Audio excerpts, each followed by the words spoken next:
자, 우리 흔히 7절, 8절, 9절 이 부분을 기도응답의 축복의 말씀에서 많이 우리가 인용하고 있고 우리가 많이 묵상하고 있는 말씀이죠. 구하고 찾고 문을 두드릴 때에 하나님의 응답의 역사가 있다라는 얘기죠. 그 앞서서 1절부터 6절까지는 비판하지 말아라 라고 말씀하고 있죠. 여러분, 비판하는 것과 분별하는 것은 판단하는 것은 좀 다르죠. 비판이라는 것은 남에게 있는 티를 보려고 하는 것이고, 분별이라는 것은 내 눈 속에 있는 들보를 발견해내는 모습이죠. 그러니까 우리가 비판을 하지 말되 분별할 수 있는 그런 지혜로움들이 있어야 되겠죠. 그렇다면 내 눈 속에 있는 들보를 발견하기 위해서는 어떻게 됩니까? 우리가 거울을 보지 않으면 알 수가 없죠. 네 눈에 뭐 있어? 뭐 묻었어? 네 얼굴 뭐 묻었어? 우리는 뭐가 묻었다. 그럼 가장 먼저 하는 일이 거울을 보는 일이죠. 내 얼굴에 뭐가 묻었다. 그럼 거울을 봐서 진짜 묻었네. 여기가 이렇게 되었네. 여인들로 말하면 화장빨이 여기가 잘 안 묻었네. 잘 안 먹었네. 이런 이야기들을 하죠. 그런데 말씀을 우리는 거울이라고 표현합니다. 그래서 말씀의 거울에 비춰볼 때에 내 눈 속에 있는 들보를 발견할 수가 있다. 그런데 오늘 말씀에는 어찌하여 형제의 눈 속에 있는 티는 보고 내 눈 속에 있는 들보는 깨닫지 못하느냐. 우리 속담에도 뭐 묻은 게 나무란다. 똥 묻은 개가 겨 묻은 게 나무란다. 이런 속담도 있죠. 이는 무엇을 말씀하고 있습니까?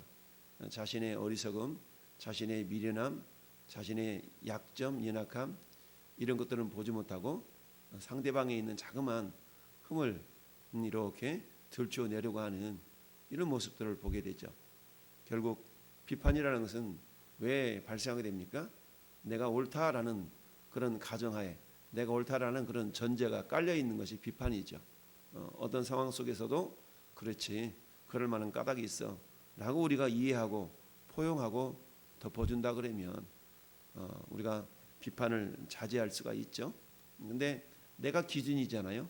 내 기준에 맞춰 볼 때, 내 기준에 견주어 볼 때에 저 사람은 틀렸어. 그런데 우리는 틀린 것과 다르다는 것에 대한 그런 어떤 분별을 때로는 잘 못하는 경우가 있죠. 그것은 틀린 것이 아니라 다른 건데 우리는 다르다고 하지 아니하고 틀리다라고 말하는 경우가 많이 있습니다. 그래서 다르다는 표현을 써야 될 곳에 틀리다는 표현을 쓰는 경우가 있죠. 다르다는 것은 틀리다는 것과는 분명히 다릅니다. 그래서 우리는 A와 B가 있는데 확연한 차이가 있다. 이거는 다르다라고 표현할 수 있어야 되죠. 그런데 틀리다는 것은 뭡니까? 옳고 그름의 기준에 의하여서 바라볼 때 틀리다라고 말할 수 있어야 되는데 분명히 이것은 옳고 그름의 문제가 아니라 어떤 차이를 나타내는 그런 부분인데 그것을 우리가 틀리다라고 표현해서는 안 된다는 얘기죠. 모든 사람마다 인격이 다르고 살아온 환경이 다르기 때문에 그 사람을 우리가 쉽게 너 틀렸어 라고 말해서는 안 된다는 겁니다. 오직 우리가 그것이 옳고 그름을 분별할 수 있는 것은 우리가 하나님의 말씀의 기준에 우리가 이렇게 견주어 볼 때 옳고 그름을 분별할 수가 있는 것이죠. 그래서 하나님의 말씀을 뭐라고 말씀합니까? 척도라고 얘기하죠. 그래서 우리가 보통 시금석이라는 말을 씁니다. 시금석, 기준이 되는 돌이라는 이야기죠. 우리가 어릴 때 자연 시간에 그 어떤 그 돌들의 어떤 그 뭐라고 그럽니까?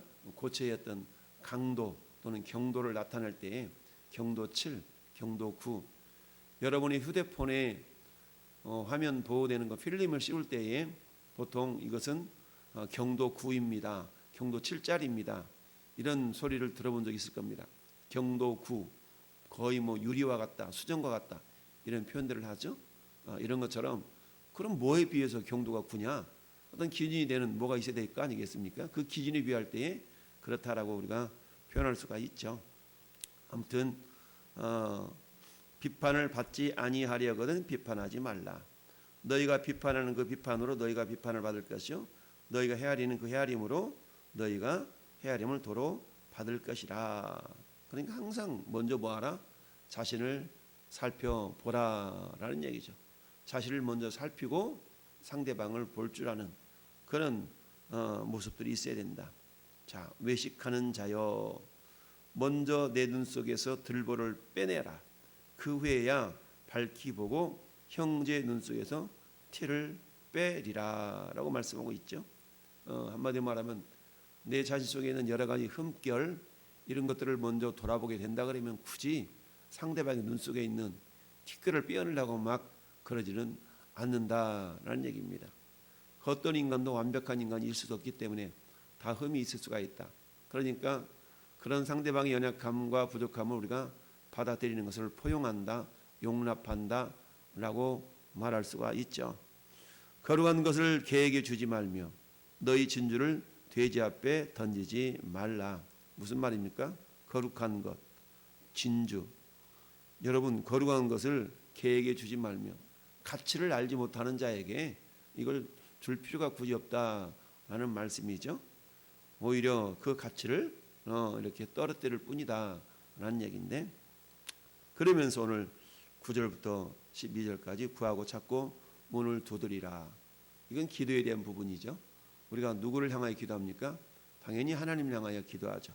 우리가 기도 응답의 축복의 말씀을 이야기할 때에 보통 7절부터 11절까지를 말씀하지만, 그러나 단락이 12절까지 연결되어 있는 것을 봅니다. 그러면서 너희 중에 누가 아들이 떡을 달라는데 돌을 주며 생선을 달라는데 뱀을 줄 사람이 있겠느냐? 너희가 악한 자라도 좋은 것으로 자식에게 줄 줄 알거든. 여러분, 어제 저녁에 말씀이 뭐였습니까? 하물며의 신앙을 가지라라는 말씀이었죠. 하물며 너희일까 보냐? 믿음이 적은 자들아, 하물며 너희일까 보냐?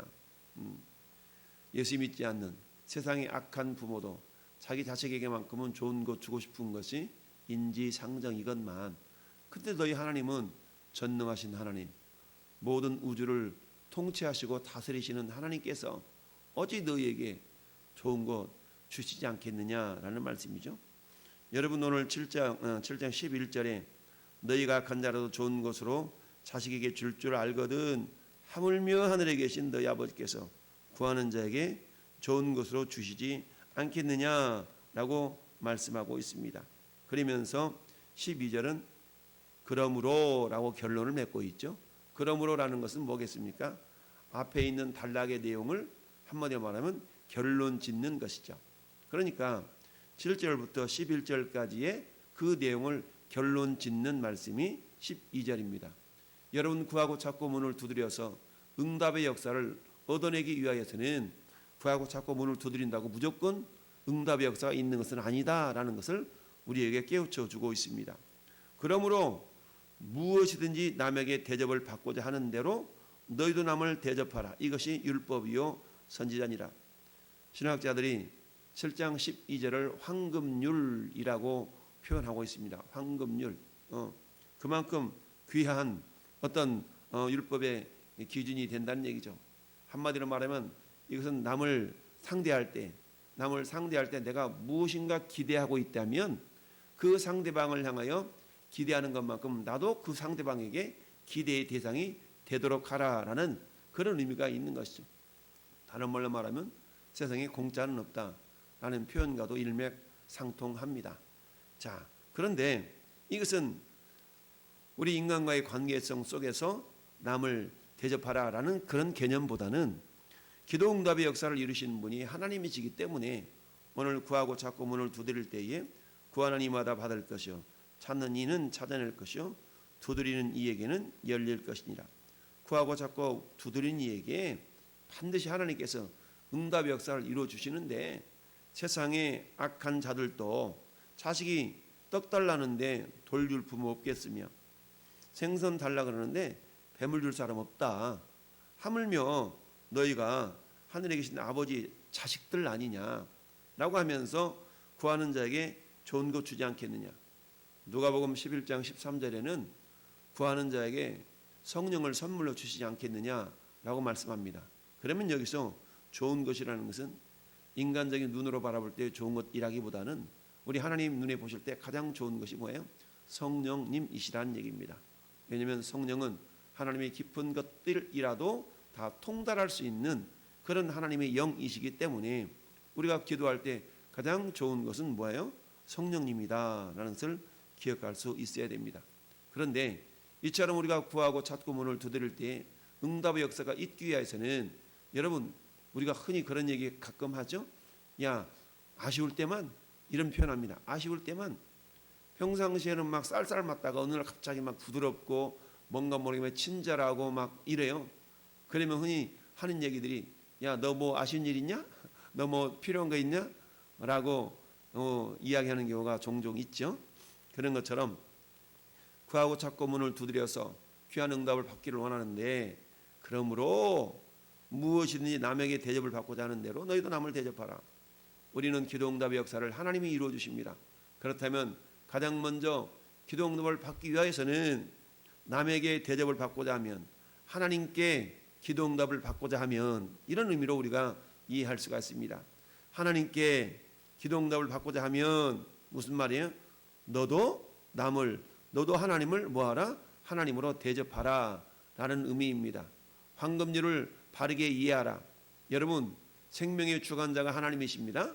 우리 하나님은 모든 생명을 주관하고 계시고 생명을 공급하시는 분입니다. 예수님이 내가 곧 길이요 진리요 생명이다 라고 말씀하지 아니하셨습니까? 그렇기 때문에 우리 하나님은 모든 걸 가지신 분이죠. 그래서 모든 걸 가지신 주님께 우리가 기도하여서 주님의 것을 나누어 받는 생명의 응답의 역사를 우리가 얻어내기 위해서는 그만큼 우리도 하나님을 하나님으로 대접하라, 대우하라 라는 얘기입니다. 여러분, 우리가 흔히 힘들고 어려울 때는 열심히 기도하다가 그 인생의 문제가 해결받으면 언제 그랬냐는 듯이 지가 잘나서 살아가는 것처럼 행동하고 살아가는 사람들이 얼마나 많습니까? 그러다가 어려운 일 당하면 그때 와서 하나님 이렇게 도와주세요, 도와주시면 됩니다 라고 기도하는 경우가 많은데, 그런 경우는 하나님의 응답의 역사가 있을 수도 있지만 내가 평상시에 하나님을 하나님으로 대접해 드리는 가운데 기도할 때 하나님이 좋은 것으로 역사하신다는 사실을 알아야 됩니다. 여러분, 하나님을 하나님으로 대접하는 가장 귀한 것이 뭐겠습니까? 그것은 10계명의 1계명부터 4계명의 내용을 우리가 겸손하게 순종하는 거 아니겠습니까? 하나님을 그 사랑하는 사랑의 내용들을 구체적으로 10계명에 나타내 주고 있죠. 다른 신을 내게 있게 하지 말아라. 우상을 섬기지도 만들지도 그러지도 말아라. 안식일을 기억하여 거룩히 지켜라. 여호와 이름을 망령 때 일컫지 말아라. 이런 10계명 1계명부터 4계명의 내용들은 한마디 말하면 뭡니까? 하나님을 늘 인식하고 살아라. 그리고 그 하나님을 사랑하라라는 내용 아니겠습니까? 여러분, 우리가 하나님을 사랑하는 가장 기본은 뭡니까? 그것은 말씀에 대한 순종입니다. 여러분, 요한복음 14장 21절에 나의 계명을 가지고 지키는 자라야 나를 사랑하는 자다라고 예수님이 말씀하고 있죠. 나의 계명을 가지고 지키는 자라야만이 나를 사랑한다는 얘기입니다. 여보, 나 사랑해? 사랑하지. 근데 사랑한다고 말하면서 맨날 내 말은 하나도 안 들어줘? 이런 얘기가 있을 수 있겠죠. 우리가 하나님을 사랑한다는 것도 마찬가지입니다. 우리가 하나님을 사랑한다는 얘기는 그분의 말씀을 겸손히 순종한다라는 얘기죠. 나의 계명을 가지고 지키는 자라야 나를 사랑하는 자니 나를 사랑하는 자를 나도 사랑할 것이요 그에게 나의 말씀을, 나의 능력을, 나의 응답을 나타내 보이리라 라고 주님이 말씀하고 있습니다. 물론 나를 간절히 찾고 찾는 자가 나를 만나리라 라고 예레미야 29장에도 말씀하고 있고요. 또 잠언서 8장 17절도 그렇게 말씀을 하고 있지요. 우리가 하나님께 왜 구합니까? 인간의 부족함, 인간의 연약함을 알기 때문에 기도하고 구하는 거 아니겠어요? 그런데 오늘날 이 세상을 살아가는 많은 사람들, 아니 예수 안 믿는 사람들이 어쩔 수 없다 그러지만 우리 예수 믿는 그리스도인들조차도 기도하지 않는 경우가 많죠. 왜 기도하지 않습니까? 굳이 기도하지 않아도 내가 살아가는데 별 특별한 일이 없거든요. 그러니까 기도하지 않는 겁니다. 이 말은 무슨 말입니까? 내가 굳이 하나님을 하나님으로 상대하지 않아도 이 땅 살아가는데 전혀 지장이 없기 때문에 우리는 어때요? 12절의 말씀, 남에게 무엇이든지 남에게 대접을 받고자 하는 대로 남을 대접하라. 즉 하나님을 하나님으로 대접하지 않고 살아가는 많은 경우가 있는 것을 보게 됩니다. 그것은 굉장히 서글픈 일이 아닐 수가 없다. 그러다가 힘들고 어려운 일이 발생하면 주님 도와주세요 라고 기도하는 것은 세상 말로 말하면 굉장히 뻔뻔스러운 일이 아닐 수가 없다는 얘기죠. 평상시에 우리 하나님을 사랑하는 그런 가운데서 하나님께 기도하고 구하고 이런다 그러면 여러분 인간관계 속에서도 그런 거 아니겠어요? 평상시에 내가 뭔가를 섬기고 사랑해주고 베풀어주고 이런 가운데 내가 아쉬울 때 뭔가를 부탁하면 그 부탁을 들어줄 수밖에 없는 것처럼 여러분 하나님도 인격자이시죠. 평상시에는 남을 나라 하나님을 하나님으로 대접해드리지 않는 이런 삶을 살다가 어느 날 갑자기 하나님 도와주세요 이런다 그러면 물론 하나님 인간과 다르기 때문에 도와주시겠지만 그러나 하나님도 인격이 있으신 분이다. 그러니까 항상 우리가 하나님을 하나님으로 대접해드리라. 가장 기본은 하나님을 사랑하는 것이다. 우리 하나님을 사랑한다면 요한복음 14장 21절 말씀처럼 그분의 말씀을 순종하는 것이요. 하나님을 하나님으로 대접해드리는 그런 모습 가장 기본이 주님을 사랑하는 것이지만 그 사랑의 모습을 겉으로 드러내는 표현이 주님을 찬양하는 것이요. 주님을 예배하는 것이요. 이런 거 아니겠습니까?